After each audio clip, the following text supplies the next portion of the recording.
네, 안녕하세요. 리히트 책방의 리히트입니다. 오늘은 디오니소스적 세계관 세 번째입니다.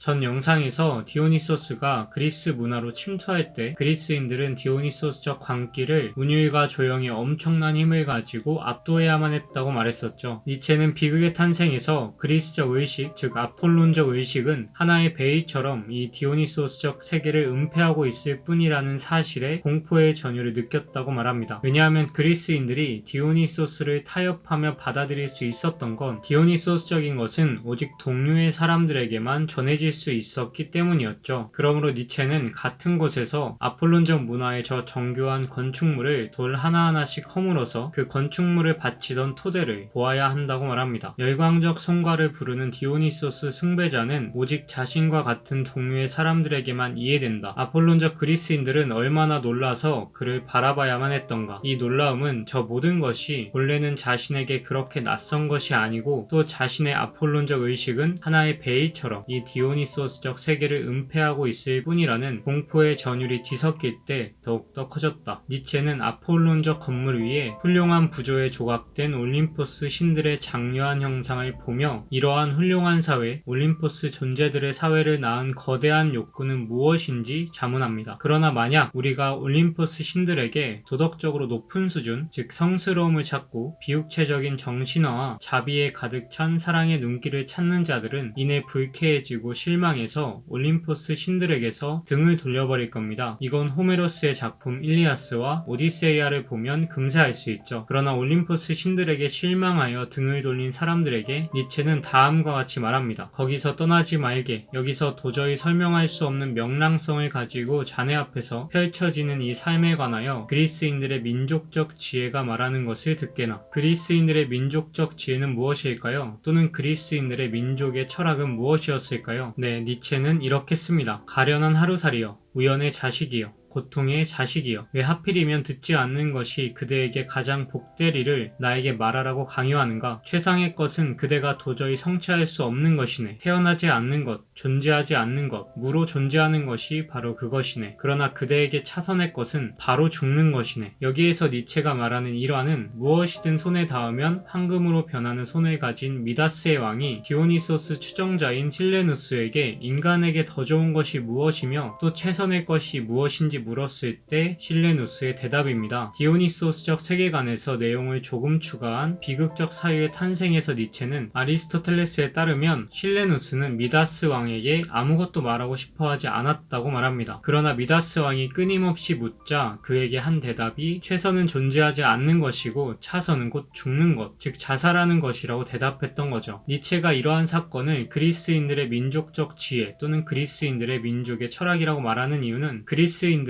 일찍이 실존의 공포와 끔찍함을 알았기 때문입니다. 다시 말해서 존재함에는 아무런 이유가 없다는 것을 일찍이 깨달았다는 거죠. 미다스 왕에게 실레누스가 가련한 하루살이여, 우연의 자식이여, 고통의 자식이여 라고 말하는 대목에서 인간 존재의 끔찍한 우연성과 유한성이 표현되고 있음을 알 수 있습니다. 앞에서 니체는 훌륭한 사회, 올림포스 존재들의 사회를 낳은 거대한 욕구는 무엇인지 자문했었죠. 그에 대한 답은 일찍이 실존의 공포와 끔찍함을 알았던 그리스인들이 살기 위해서 올림포스 신들을 생각해낸 겁니다. 그리스 신화에서 나오는 모이라라는 운명의 여신은 제우스보다 더 강력하죠. 그러나 니체는 아킬레우스에게 이른 죽음을 결정하고 오이디푸스에게는 전율의 결혼을 규정한 모이라의 어두운 통치가 제우스, 아폴론, 헤르메스와 같은 광명의 형상들에 의해 은폐되어야 하기 때문에 저 빛나는 올림푸스 신들의 세계가 지배하게 되었다고 말합니다. 쉽게 말해서 우리가 제우스, 아폴론, 헤르메스와 같은 신들에 의한 의식적인 또는 이유가 있는 것 뒤에는 그 모든 것을 주관하는 운명의 여신 모이라가 숨어 있다는 거죠. 존재의 뒤편에는 끔찍한 우연이 있다는 겁니다. 이러한 것의 공포와 끔찍함에 대해 알았던 그리스인들은 살아가기 위하여 올림포스 신들을 생각해낼 수 있었던 거죠. 니체는 만약 누군가가 중간 세계의 예술가적 가상을 치워버렸다면 사람들은 실레누스의 격언을 따를 수밖에 없었을 것이라고 말합니다. 즉 최선은 존재 존재하지 않는 것이고 차선은 자살하는 것을 따라야만 했을 것이란 거죠. 여기서 말하는 중간 세계의 예수의가적 가상은 올림포스 신들을 말합니다. 왜냐하면 올림포스의 신들은 인간과 신 중간에 있습니다. 인간적이지만 신인 존재들이죠. 니체는 비극의 탄생에서 다음과 같이 말합니다. 만약 실존이 보다 높은 영광에 둘러싸여 그리스 신들 속에 표현되어 그들에게 나타나지 않았다면 그렇게 민감하고 그렇게 격렬하게 탐하고 유일하게 고뇌하는 능력을 가진 그 민족이 실존을 달리 어떻게 견뎌낼 수 있었겠는가. 계속 살아가도록 유혹하는 실존의 보안과 완성으로서의 예술을 삶으로 불러들이는 그 충동이 또한 올림포스의 세계를 탄생시킨 것이다. 이 세계 안에서 그리스적 의지는 아름답게 변형시키는 거울을 앞에 들고 있다. 그러니까 그리스인들은 자신의 모습을 신적으로 끌어올려주는 거울이 앞에 없었다면, 그것을 생각해낼 수 없었다면 살아갈 수 없었을 것이란 겁니다. 니체는 이를 실존을 변용의 거울을 통해 보고 이 거울로 메두사에 대항해 자신을 지키는 것이라고 표현하죠. 다시 말해서 올림포스의 신들은 그리스인들 자신의 실존을 견뎌내기 위해서 민족적 지혜와 민족의 철학으로부터 스스로를 지켜내기 위해서 자신의 모습을 변용시킬 거울로서 창조되었다는 겁니다. 만약 실존이 더욱 높은 영광에 둘러싸여 그들의 신들 속에 현시되지 않았다면 감수성이 지극히 예민하고 고통에 대해 그토록 훌륭한 능력을 갖춘 이 민족이 어떻게 그것을 감내할 수 있었겠는가. 예술을 탄생시키는 바로 그 충동이 계속 살도록 유혹하는 실존의 보안과 완성으로서 올림푸스의 세계도 생겨나게 했다. 아름다움, 안정과 향락의 세계를.